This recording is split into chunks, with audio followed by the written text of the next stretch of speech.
Bears Giants. Bears by 4.5. Over under 44.5. Okay, so the Giants 0-4-1 against spread at home. I want to get that out of the way. Mitchell Trubisky sounds like he's not going to play again. Now that this news is becoming more clear, I suspect this spread will go down. If you want the Giants, get them fast. Because as it becomes clear, if it becomes clear today that Chase Daniel's going to start, then that number is going to go down from 4.5 or 4 to maybe 3 or something, I would think.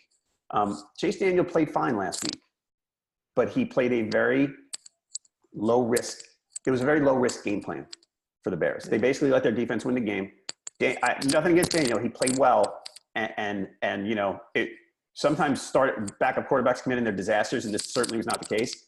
But everything was short stuff. Like they kept him out of trouble, and it did fine.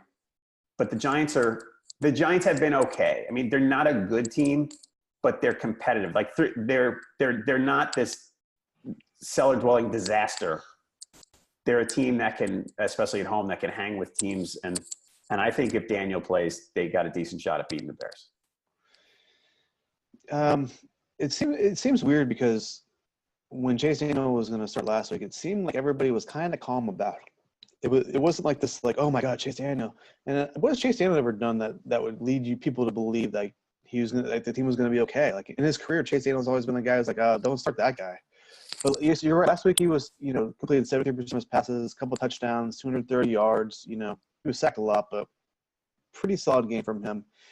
This game is gonna hinge on Chicago's defense, which we know is really good. The Giants have played better lately.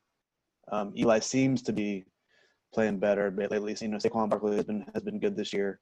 The 1 and 2 of the last 3 is good, but they didn't look great last week. I guess that's a game they could have won against the Eagles, but they're just not good enough to do it. And I don't know. I think the Bears are a good team. Obviously, I think you do rather start Mitch Trubisky in the situation, but I don't think you lose a ton if you start Chase Daniel the way he played last week. So this game hinges on the Bears' defense against the Giants' offense. And if that's the case, I'm going with the Bears. Yeah, and what happened last week? They basically they let their defense win the game, and they did with the pick 6 against Stafford. Like the thing is, I watched that game, and in the middle of the fourth quarter, I'm going, I think the Lions are going to pull this out. It's not that, again, Daniel didn't play badly. It's just that they didn't score a ton of points.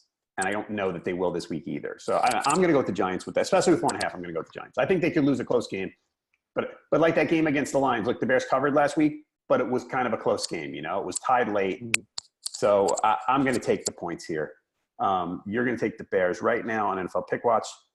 79% of the experts are with the Bears, given the points. 73% of the fans with the Bears, giving the points. Like I said, if you do want the Giants, whether you do, if you want the Bears, that's fine. If you want the Giants, take them now. So the Giants straight up, Joe. I remember they had the Bears straight up. I don't know who I took straight up. I think I took the Giants, just with the Daniel news. I don't know. I think they're playing well enough that they can win some games at home, but we'll see. All right.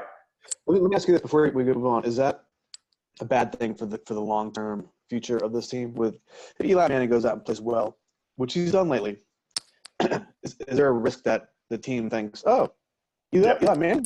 Okay, we'll keep him another year. Is that bad news long-term? I think so. Because they've been, no score what? They've averaged 29 per game in their last 3. He's playing better because the line's been a little better. He's still not, I don't think you win with a guy like that because as soon as the pass rush comes, he just flings the ball out of there because he can't move at all. So I think it's bad long-term, yes. So Giants have turned the ball over. They've turned the ball over once in the last 3 games. So that's been a big part. And that, the Bears will probably try to exploit that, obviously, with turning the ball over. And if they turn the ball over, then they're in trouble. All right.